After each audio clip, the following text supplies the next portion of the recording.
Hey Meg, good morning. Thank you so much for agreeing to come onto the podcast. I'm so excited to have you share your story about your VBAC. Good morning. I'm excited as well. All right, so why don't you start off by telling us a bit about yourself and your family? My name is Meg, and me and my husband and my two kids live in a suburb outside of Boston, Massachusetts. Okay. We are a foster family, and so we've cared for a few other kids as well. So at the Oh, time of my second pregnancy, I was also caring for an 8-year-old girl. wow. Okay. Okay. Well, that's very admirable that you do that. That takes a lot of work and heart, and that's just a wonderful thing that you do. So that's lovely. It's a And joy. so, yeah, yeah. So we're talking about your second birth today, which was a VBAC. And I guess first, let's talk a little bit about what your first, maybe your first pregnancy and what made you decide for your second one that you wanted to have a VBAC. I pretty much instantly knew I wanted a VBAC as soon Okay. as in the first birth I found Okay. out that I would need to have a cesarean. Okay. I'd been in my first pregnancy educating myself and getting a little bit excited about the experience of birth. I was kind of viewing it as a rite of passage that many women have this experience throughout time and history. Sure. And then at 34 weeks, found out my daughter was breech after a Okay. midwife incorrectly thought at the previous appointment that baby was head down.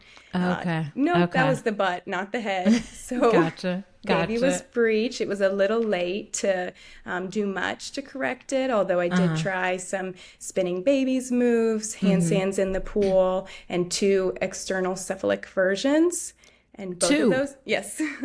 Okay. That's a lot because it's painful. I mean, it can be uncomfortable. One was, I don't remember, maybe 37 or 38 weeks, and one was on the due date in the Okay. operating room with a spinal. Okay. Okay. I knew I would either have a successful ECV or my Gotcha. baby would be born that day. Gotcha. And Okay. they weren't successful, so we went ahead with the cesarean, and it was a beautiful birth. I think back very fondly of that moment of meeting my daughter. However, I was still a little disappointed of not having the experience, and so I knew I would have wanted to try a VBAC or I to get Gotcha. pregnant again. Gotcha. Gotcha. So it's not that your first birth was traumatic or difficult. It's just that she decided she wasn't going to turn. Yes, and she's still stubborn. It's so funny how they are in the beginning is how they are. So yes, yes. All righty. So you knew you wanted to go for a VBAC when you, excuse me, when you got pregnant with your second child. Is your second child a girl or boy? Oh boy. A boy. Okay. When you got pregnant with your son, when did you bring up VBAC with your doctor? Well, I brought it up at the 6-week postpartum visit after my daughter. That was how, yeah. You were like, I'm going to make sure that people know that this is what I want next time. Okay. And I had already built a trusting relationship with my midwife, and I trusted what she was going to say. So I said, Right. give me your honest opinion. Where would you send me? To have the best chance of a VBAC. Okay. And she affirmed that I should stay at the same hospital where I'd had my daughter, Okay. because she felt like she and her colleagues, she knew how pro VBAC they were. The hospital itself had an 80% success rate for VBAC and even That's higher impressive. in the midwife track. And so she just encouraged me whenever the time came to stay Right. there. She did kind of give me the nugget of, why don't you wait 18 months before you were to try to boost your success rates as much as possible? Right. Right. Okay. So you were very clear and started the steps right away of trying to figure out next time around how can I have a vaginal birth? Yeah. Yes. I'm impressed that you had the clarity for your 6-week checkup with a newborn to be thinking that far ahead. I think it was coming from a little bit of disappointment. Okay. 9 months of getting excited, like I'd said. I hadn't thought about birth before I got pregnant the first time around, but there's this whole world out there where you can hear other women's stories and podcasts and just learn through Evidence-Based Birth is a great resource, as well as your podcast were my two kind of favorite places to just sit and listen and kind of dream. And yeah, I did desire to have that experience. And, you know, you don't always get what you want. Birth is completely out of our hands. We can't control it, which is what makes it exciting and so beautiful. But also I just really wanted to experience the whole labor process. I did have a little bit of trouble after the cesarean birth, kind of coming to terms that I didn't go into labor and I didn't have the same experience that other women had. I felt a little bit inadequate, a little bit like I felt like I couldn't call it a birth. I had delivered, my baby was delivered, but I didn't feel like I had birthed my child. And I know now that's not true for anyone here listening who has had a cesarean birth. Birth is birth. You brought your child into this world, and there's sacrifices, whether it's through the vaginal canal or through the abdomen. Motherhood is so many sacrifices. Regardless. But I did have to kind of come to terms with some of the disappointment. I mean, you just brought up so many great points right there. It's definitely still birth. And then there's also this, even though when things go well, there can still be some disappointment that things didn't go exactly how you anticipated. And that's totally normal. Did you just kind of work through things on your own, or did you seek any additional help or anything like that? I kind of stopped following all the birth podcasts after my first daughter was born. I was like, okay, I don't want to hear any more of that. And just, you know, went into motherhood and enjoyed all of the things that came about. And then I got pregnant a second time, which ended in a miscarriage, and then a third pregnancy, which ended up being my son. And once I was pregnant again, I was like, okay, I really need to brush off my resources and get back into the education world, and started to think a little bit more about the VBAC. And it was actually in the middle of a hypnobirthing class that where I started to realize that I did have a little bit of trauma, because it really was a beautiful experience. I loved meeting my daughter and didn't have a lot of complaints of the birth itself. But in the hypnobirthing class, the instructor was kind of walking us through a visualization exercise where we were supposed to close our eyes and kind of visualize what she was describing. And it wasn't related to birth at all, but something she was describing just brought this visceral image to my mind of a memory of me laying there in the operating table, feeling so vulnerable and kind of powerless as doctors were doing something to me rather than me being the one doing the birthing. And I started to cry in that moment. And then I was like, oh, wow, I didn't think I did, but I do have a little bit of fear or trauma from the cesarean birth itself that I want to work through, because nothing's promised. I would want to go for a VBAC, but I didn't know if it would end in a vaginal birth. So let's think about how I feel about the cesarean birth. And for me, processing through talking with my husband and even the instructor was enough for me to be able to recognize that was then, this is now. For someone else, it might mean needing to go to a professional, but I didn't think I needed that level. I was able to kind of face that fear and process through it, and come to terms with what had happened to me then. But now, hoping for feeling a little bit more in control. I recognized that was going to be important to me, not feeling vulnerable. And so something that I even talked through with my midwife was the birthing position itself. Because I knew that was going to be a way where I wasn't going to feel a little bit more in control. the on your back, feet in stirrups, to me, in my opinion, feels vulnerable. It maybe reminded me of that same thing in this cesarean. And so I was thinking, for me, I thought that hands and knees was going to be something that would help me feel powerful. Gotcha. And so we even practiced that. Like, what would this look like? Right. If I'm on my hands and knees and baby comes out right here, how does baby get to my to my chest? And we actually talked it through in one of my prenatal appointments. Gotcha. I love that. So you were really intentional about controlling all of the things that you could control. Hoping to. Yeah. So then what was your pregnancy and prenatal care like? So you saw a midwife for your pregnancy. This was the same midwife who had been with me through the 2 pregnancies and the miscarriage. So I had built a level of trust with her. I knew that she was open to all of my questions, like nothing was too much. She would sit and explain the reasons behind hospital policies, not just this is what you must do, but here's why a VBAC candidate has to have an IV, or here's why we're really biased against inductions, or we really want to not induce you with a VBAC. And we just talked through at every prenatal appointment. There'd be kind of a different topic that we would go through. And there were no problems in the pregnancy.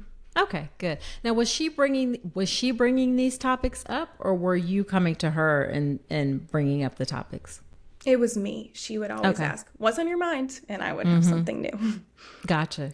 So then where did you find your information to ask these questions?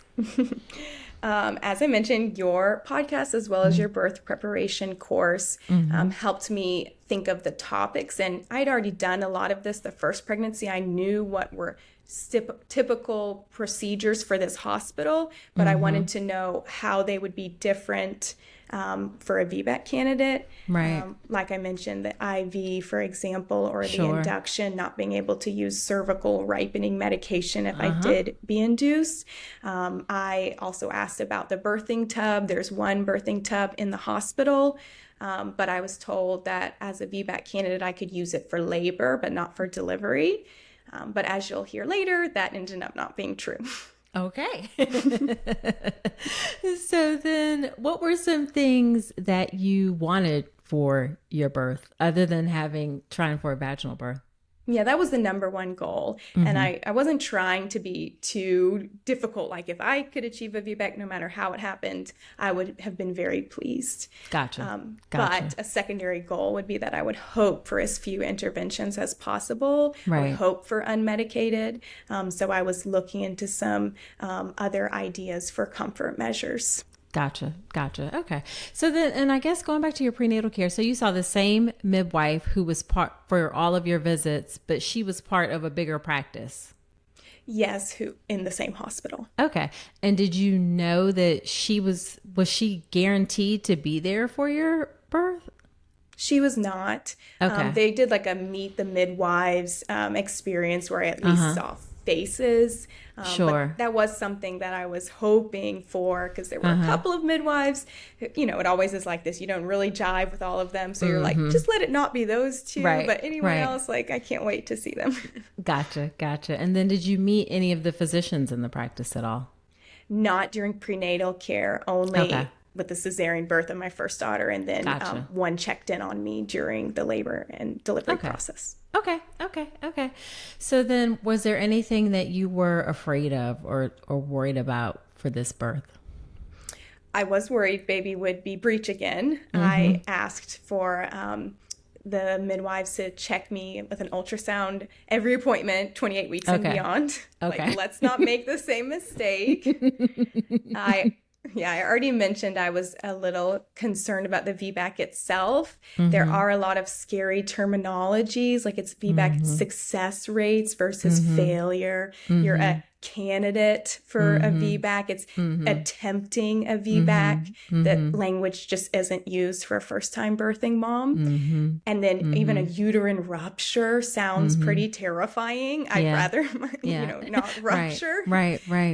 So I did want to face those facts and know exactly what the risks were. So it wasn't this general feeling of fear that was going to manipulate me into making decisions I didn't want to make, but I wanted to know the risks themselves. Sure. And so I put several podcasts on a queue. I think you cover VBAC pretty thoroughly in your podcast. Evidence-Based Birth has a long one.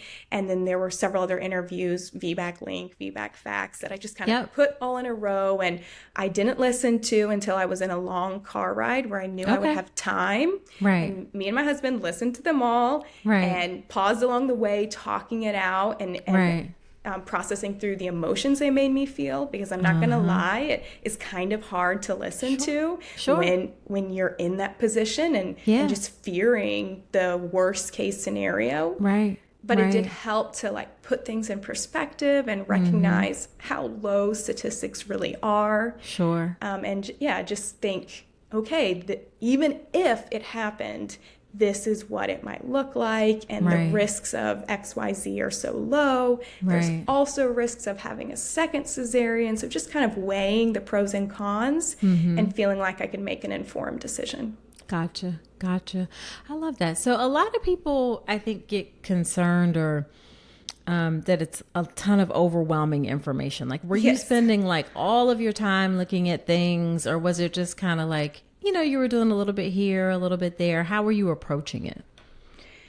Yeah, and everyone has a different personality. So maybe I'm speaking to the person who is like me because, they're type A, listening to all of the things. Yes, raise my hand. That's me. I mean, I signed up for a lot of classes. I kind of pampered myself. I was like, do the prenatal yoga and the hypnobirthing class and the Pilates class that focuses on the pelvic core. And yes, every time I'm cleaning in the kitchen, I'm probably listening to a different podcast on birth.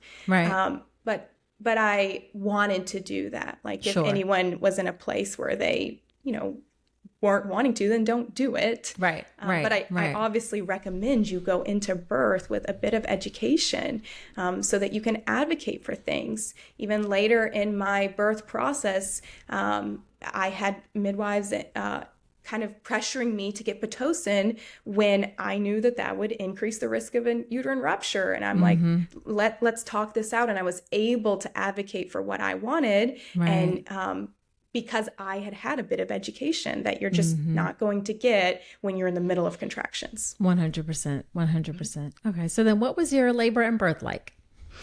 Labor came surprisingly 2 weeks early. I had convinced myself I would be past my due date, but of course not. And your son said, that's not how it's going to go. We were not prepared. Our hospital bags were not packed. My mother was not in town, and so we had to rely on some backup care for my daughter, as well as our foster daughter, who needed a specific placement for her. And so when my water broke 2 weeks early, and so in the morning on a Saturday, so that whole day we were rushing around the house, and I was wrapping up last minute things for my job and packing the bags. And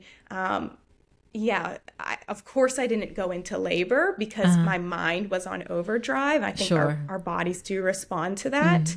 Absolutely. So it was not until Saturday night when we finally got our children squared away, and we checked in with the hospital to confirm that it was amniotic fluid. But they sent me home for the night to see if I went into labor naturally. Oh, okay. So your water broke Saturday morning. And then you stay in it. I assumed it looked like clear fluid and there were no issues or anything like that. And then you stayed at home. You're like, let me get all the things together.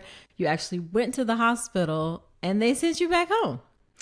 I probably advocated for that. I said, let me go back home. It's nighttime now. Like, let me try to get sleep. I'm not in labor yet. And we know that we prefer to not induce me. And so, let's give this some time. And I in my mind, like 48 hours was kind of when they really wanted to make sure things were going along. But I know the 24-hour rule. So by 24 hours, which would have been Sunday morning, was when they'd really want me in labor. But come Sunday morning, I had a few contractions throughout the night, but honestly, not that much. Okay. They were still pretty spaced apart, but obviously they had asked me to come back into the hospital by around the 24-hour mark. I took my sweet time. I got there Sunday morning. Right. And was feeling a little discouraged, but not too discouraged, just hoping that my body would kick it into gear. Right.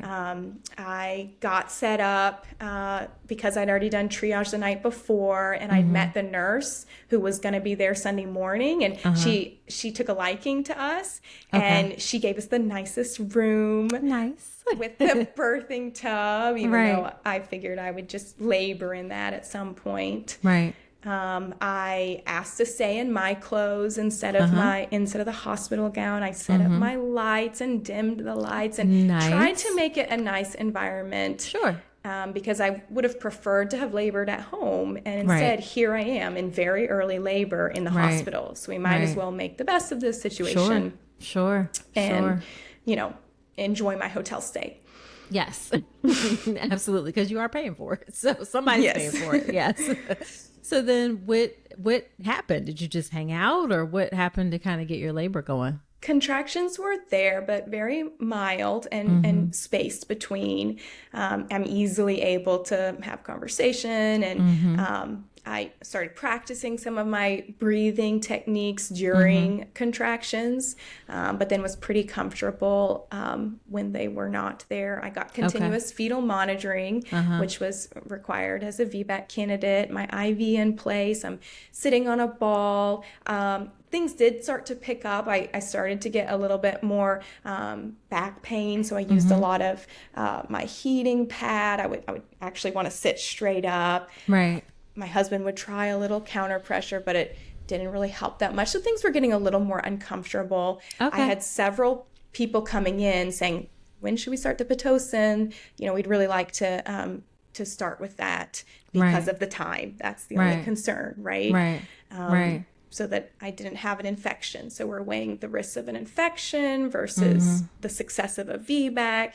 And I'm feeling very strongly that I want to give my body some time and see what can happen. But the midwives were feeling strongly that they'd like to start with me with Pitocin.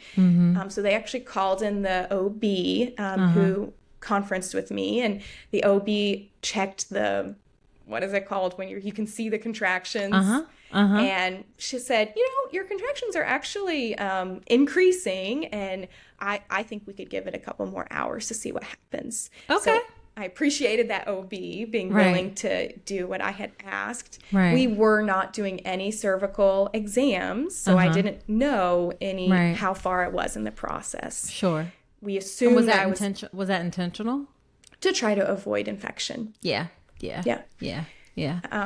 So I assumed I was pretty early in the process. You know, we were keeping in tabs with my doula, who I had hired the second time around to try to help me achieve the VBAC. And she was like, yeah, let me know how it goes. You know, it sounds like you're really early. I won't come yet. Right. Looking back now, I would have asked her to come sooner. Sure. But I was, trying to be respectful of her time and saying, okay, we're doing good now. You can come later. But things did just kind of start to pick up, like I said, and got a little bit more painful.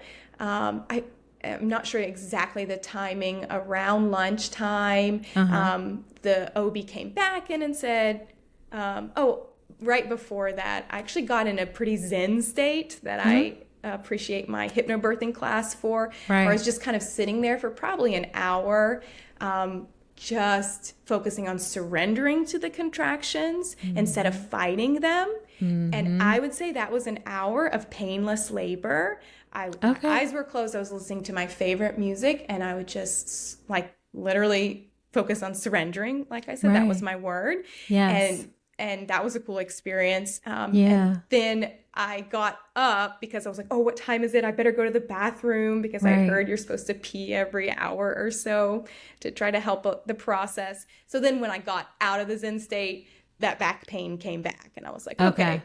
I think during that process, my body probably was ramping up Right. and doing things, even though Right. it didn't technically look like it because the contractions were still spaced apart. And so when the OB came back in, she said, okay, things have slowed down. Let's give you the Pitocin now. Okay.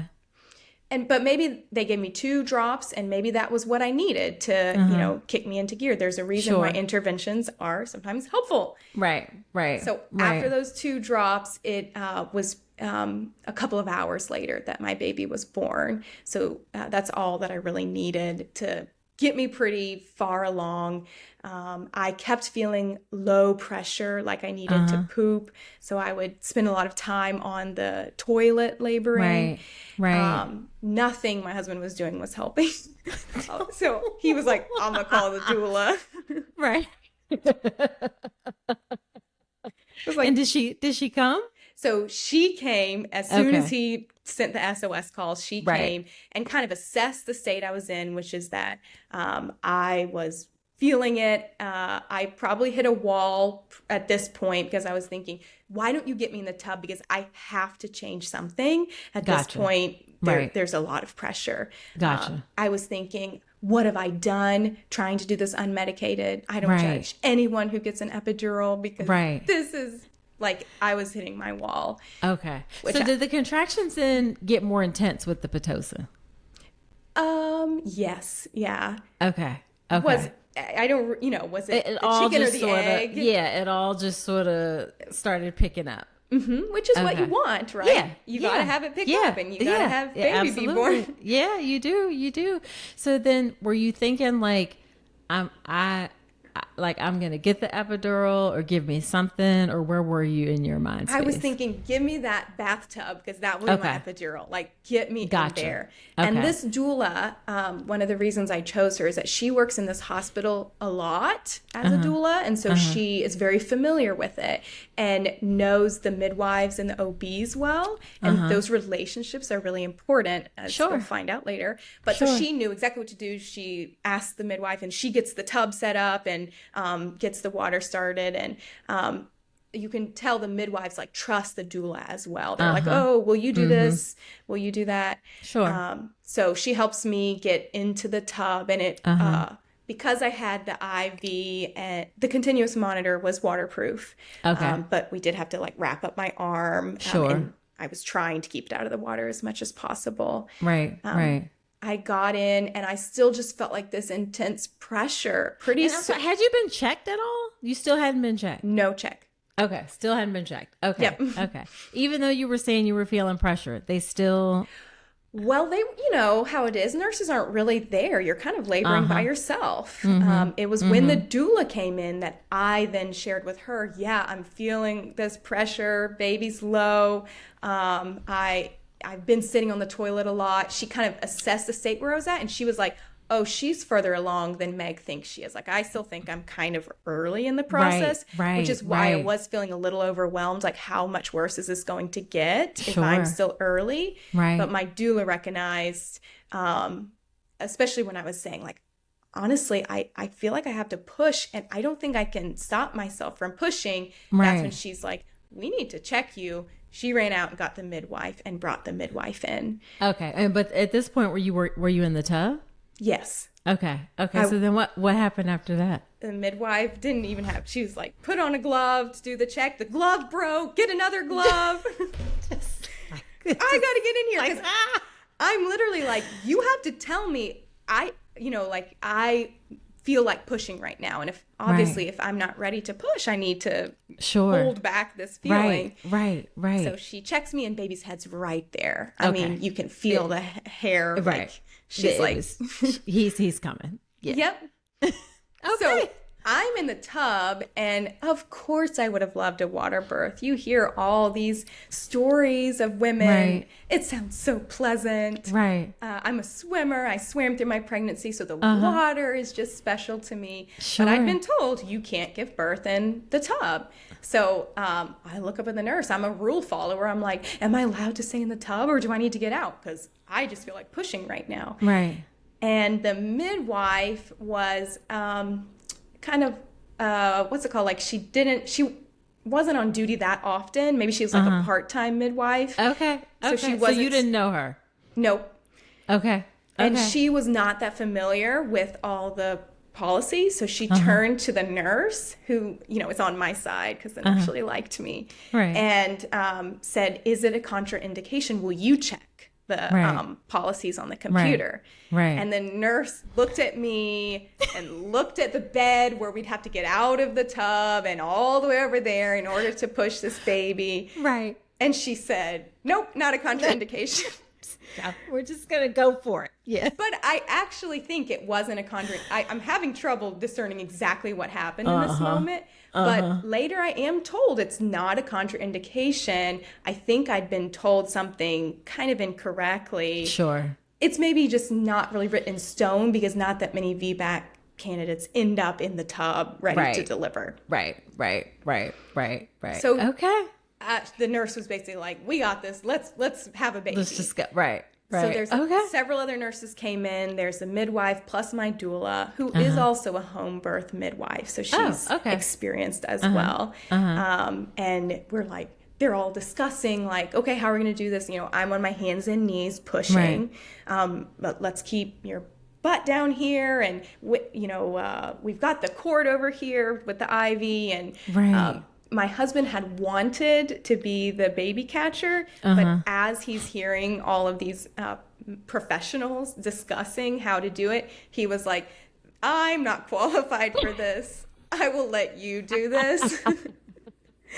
And he takes over the camera. Gotcha. And so how long did you push? Probably 10 minutes. I had practiced kind of a J breathing technique where you're really engaging your core. And I also had bent my knees inward to try to get that external rotation, to open up my, I don't know, it was just like that moment is vivid in my mind of like, all right, this is the time. Let's put into use some of the things I've learned. But then it was also very instinctual, right? Like you're just going with your gut and your feeling as you feel you need to push. And so now you're going to do that. And then it's going to pass and you're going to rest for a minute. And my doula was so helpful. Like I'm kind of vocalizing and she's like, yes, let it out, but also keep your energy. Like she's just helping me through it. And it was so motivating to be able to feel baby's head. And I feel fortunate that 10 minutes later, baby's born and they kind of push me back and put baby on my chest. And I have this moment on video that my husband was recording and I just keep rewatching it. And it's just so amazing that I was hoping for the VBAC and above and beyond what I'd even wanted, right? My goals were just to have a baby vaginally. And then I ended up with a water birth, which would have been my greatest dream, but I didn't even anticipate being able to have that. It just felt like such an undeserved blessing from above that I'd had the birth I didn't want. And then in this case, I was able to have everything I wanted and more. Oh, that is so beautiful. That is so, so beautiful. So then once he was born, then did they just keep you in the tub for a bit or did they get you over to the bed or like how did that work? It wasn't very long. I was in the tub and sometimes water birth babies come into the world a little bit shocked. And so he didn't originally cry. So they're like rubbing him and helping him and then we find out he's a boy. We turn him over and see that it was a surprise? Yes. Oh, nice. Probably pretty quickly, within a couple of minutes, they help me up to get me to the bed, which is where my placenta came out once I was on the bed later. Okay. And then did you need any stitches or anything at all? No. What are they called? On the outside, the labial, a couple labial Gotcha. tears, Gotcha. not first, second, or third degree perineal tears. Gotcha. Yep. Gotcha. Perfect. So then just, I mean, it sounds like you were just, it really sounds magical, really. It was. I hate to say that because I know that not every experience is magical, but I just feel so lucky to have had this experience. I forgot to mention that something I was really hoping for was that skin to skin time. Yeah. Because in the operating room, you're lying flat on the table. It is pretty, I did have some skin to skin time It's as hard, much as I though. could. It's weird. It's just, Yeah. it's not the same. You're flat, you're a bit uncomfortable as they're doing whatever they're doing. I wasn't able to breastfeed. My midwife did try in the operating table, but just didn't work. And by the time baby finally came back to me after all the things, she was asleep. So we didn't breastfeed. And that was on my birth preferences sheet. I talked about the midwives and any nurse who came in to be with me during labor was, hey, it's really important that I have uninterrupted skin-to-skin time, assuming nothing medical, that people don't even ask me for my baby. I asked for 90 minutes. Right. And that's essentially what I got. Baby was with me the whole time, and they just delayed the pediatrician to come in until later. Like, what? Right? It's not that hard. We don't... It's not, no. Exactly. Oh, that's just lovely. So then what was the postpartum period like for you? I do think I was riding on the high of that birth for quite a while. I mean, I felt very empowered. Like other random nurses or midwives would come in during my postpartum stay at the hospital to meet the accidental VBAC water birth, is what they were calling me. Oh, that's nice. Hopefully nice. It did spark some conversation among them. Like, yeah, absolutely. I was discouraged against a water birth when really there's no evidence that being a VBAC candidate would be any riskier for a water birth than any other woman. Right. That's true. That is very true. So I had that high at the beginning. Like things went really well with breastfeeding, whereas they were harder for my daughter. So, I just feel like I had this burst of energy and adrenaline. But then eventually some baby blues and the weariness set in. My son did have, we reached a pretty low point, probably 2 to 3 months old, where he just would not stay asleep to save his life. I think just some silent reflux he was having trouble with. And so some reflux medication helped. Yeah, we definitely went through the ringer for a while. But fortunately, at 5 months old, he is out of that. I do think the medication helped, as well as a little sleep training. Yeah, okay. And sleep training is controversial. Some people say it's great. Some people say, you don't have to do it. It sounds like it worked out great for you. I was a zombie prior to it. So yes, I would recommend it. Awesome. So then as we wrap up, then what would be your one big piece of advice that you would give to anyone who is thinking that they want a VBAC? Yes, I was going to say that's who I want to speak to. Any woman who thinks you might want a VBAC. I know that one of the biggest things is probably just this fear and these doubts that are set in your mind. And so my biggest advice would just be to take care of your mental health. And if you think you've had some trauma from that, you probably have. You probably have some level of a little bit of trauma from the cesarean. So how can you process through that? And I got really good advice from someone that you don't want to spend 9 months of your pregnancy worrying about and dwelling on the birth that you don't want. You want to spend 9 months thinking about the birth that you do want. Just visualize and just think positive thoughts about the birth that you do want. Plan for that birth instead of being worried about the birth that you don't want. Fear is the enemy of birth. So how can we push past our fear and face it full on and get the help you need for any traumas. But we really want to be able to go into birth without fear. Yeah, absolutely. Well, Meg, thank you so much for agreeing to come on and share your story. This is going to be so helpful. I know folks are going to enjoy it. Well, thank you for having me on. I love to share my story. Oh,